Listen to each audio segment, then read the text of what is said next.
और उस कार्यक्रम की शुरुआत मात्र 2 साल पहले हुई। आज लगभग 10,000 बच्चों के जीवन को कायाकल्प करने का काम इससे हो रहा है। हमारे बीच में ही अगर मैं ऐसे उदाहरण, बस एक आधा उदाहरण देकर अपनी वाणी को विराम दूंगा। अगर मैं उपराष्ट्रपति जो 10 साल तक रहे डॉक्टर सर्वपल्ली राधाकृष्णन जी, वो मूलतः अध्यापक थे। उनके अंदर का वो टीचर, वो अध्यापक वो जाता नहीं था। वो राष्ट्रपति बने तब भी उनके अंदर का अध्यापक। या राष्ट्रपति एपीजे कलाम साहब की मैं बात करूं, उनके अंदर भी वो एक टीचर की भावना थी। वो देश के सबसे बड़े पद तक पहुंचने पर भी उनके अंदर का टीचर नहीं जाता था। तो टीचर कोई प्रोफेशन नहीं, टीचर एक जीवन धर्म है। और इस जीवन धर्म को निभाने वाले मेरे ऐसे 500 टीचर्स में से 95% से ज्यादा महिलाएं हैं। यानी कि मेरी बहनें आज टीचर के रूप में काम कर रही 95%। और इन 9,000 बच्चों में भी 48% से ज्यादा बेटियां हैं और 51 पॉइंट कुछ % बेटे हैं। सर, ये जितने कार्यक्रम चलते हैं, चाहे अस्पताल हो, सांसद मोबाइल स्वास्थ्य सेवा, इसमें 85% जिनको नौकरी मिली है, डॉक्टर, लैब टेक्नीशियन या बाकी, ये महिलाएं हैं। और हमारा जो एक से श्रेष्ठ कार्यक्रम है, इसमें 90% टीचर महिलाएं हैं।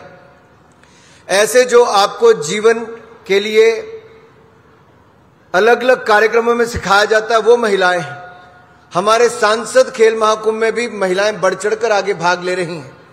और मैं कह सकता हूं, महिला का एक बहुत बड़ा रोल जीवन में होता है।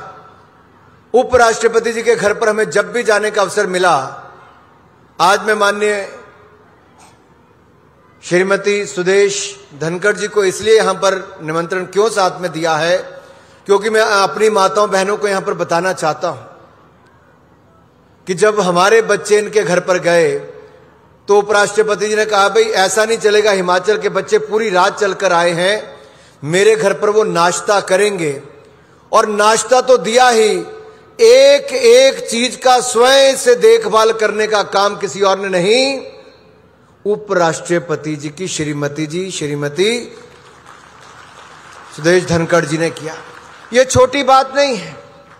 ये संस्कार दिखाते हैं कि आप किसी भी पद पर पहुंच गए, वो सेवा भाव इनके अंदर से गया नहीं। तो मैं इतना ही कहूंगा कि बड़े बड़े प्रोजेक्ट में बहुत लाया, एम्स भी लाए, पीजीआई भी लाए, सेंट्रल यूनिवर्सिटी लाए, एनआईटी लाए, IIIT लाए, 2 मेडिकल कॉलेज लाए, 6 केंद्रीय विद्यालय लाए, ऊना तक रेलवे लाइन, बिलासपुर की रेलवे लाइन हो, 4 लेन हाईवे हो, ये सारे विकास के कार्यक्रम चलते रहे।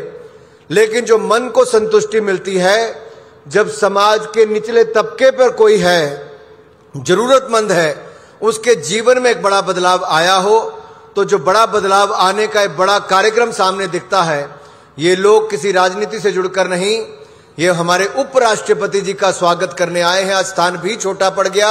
मैं आप सबको एक बार फिर आने पर यहां पर आपका भी स्वागत करता हूं। और आप सबकी ओर से देश के माननीय उपराष्ट्रपति जी का मैं चाहूंगा हम सब लोग अपने स्थान पर खड़े होकर जोरदार तालियों के साथ, उनका करतल ध्वनि के साथ स्वागत अभिनंदन करें।